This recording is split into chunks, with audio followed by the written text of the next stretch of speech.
नमस्कार दोस्तों, आप सभी का फिर से एक बार स्वागत है गौतम बुद्ध की प्रेरणादायक कहानी में। दोस्तों, गौतम बुद्ध अपने ध्यान में बैठे थे कि वहाँ पर एक आदमी आया। यह आदमी अपने आलसीपने से बहुत ज़्यादा परेशान था। आलसी आदमी गौतम बुद्ध से बोला, महात्मा जी मेरी मदद कीजिए, मैं अपने आलस्य से बहुत ज़्यादा परेशान हूँ। आप ही कोई उपाय बताइए जिससे मैं आलसीपन से छुटकारा पा सकूँ।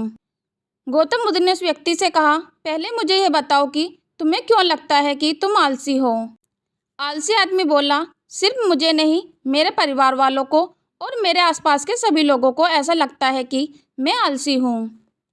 गौतम बुद्ध ने फिर उससे पूछा, क्या तुम जानते हो आलस्य होता क्या है? आलसी व्यक्ति बोला, नहीं मैं नहीं जानता, किंतु मैं इतना जरूर जानता हूँ कि आलस्य बहुत बुरी चीज़ है। इसकी वजह से मुझे बहुत नुकसान हुआ जीवन में। गौतम बुद्ध बोले, जिस परेशानी से तुम छुटकारा पाना चाहते हो, पहले उसके बारे में पूरी जानकारी लो, तो इससे छुटकारा पाना आसान हो जाएगा। आलसी व्यक्ति बोला, भगवान इतनी बुद्धि तो मुझ में नहीं है, आप ही मुझे इस समस्या के बारे में जानकारी दीजिए। गौतम बुद्ध बोले, आलस्य एक मानसिक अवस्था है, एक विचार है जिसे जाने अनजाने में हम खुद ही जन्म देते हैं।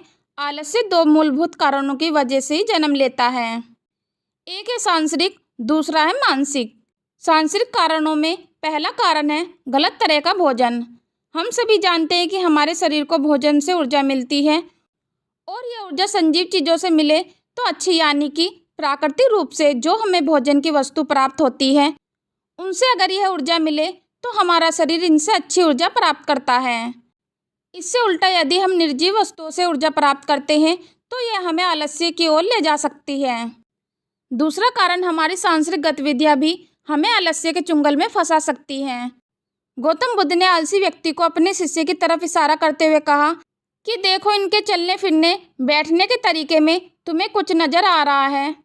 जब आलसी व्यक्ति कुछ समझ नहीं पाया तब गौतम बुद्ध ने उससे कहा, मेरे शिष्य जब भी बैठते हैं तो वे रीढ़ की हड्डी को एकदम सीधा रखते हुए बैठते हैं।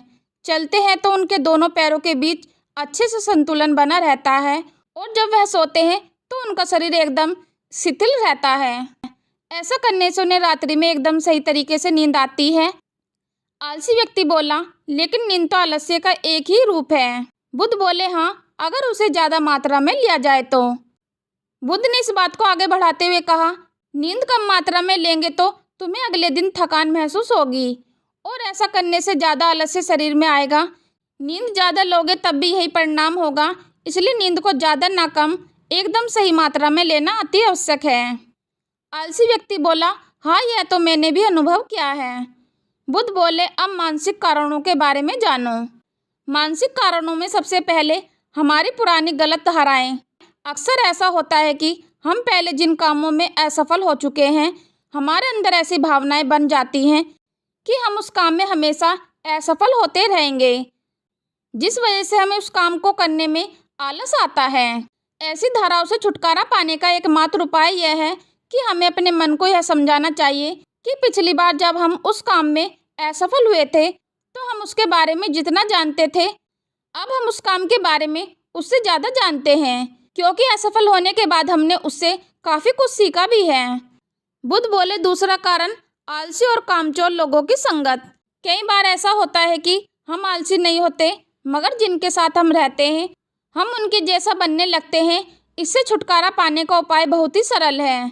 कामचोर और आलसी व्यक्तियों से दूर रहो। ऐसे व्यक्तियों की संगत में रहो जो अपने काम को बड़ी लगन से करते हैं।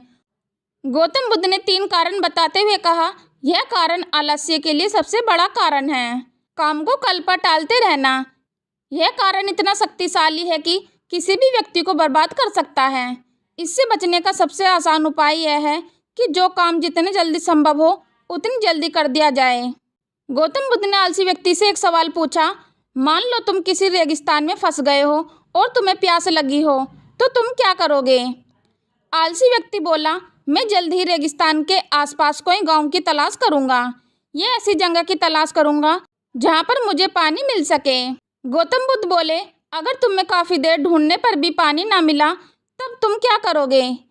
आलसी व्यक्ति बोला, मैं तभी भी अपनी तलाश जारी रखूंगा, क्योंकि ऐसी परिस्थिति में मेरे पास कोई दूसरा विकल्प नहीं होगा।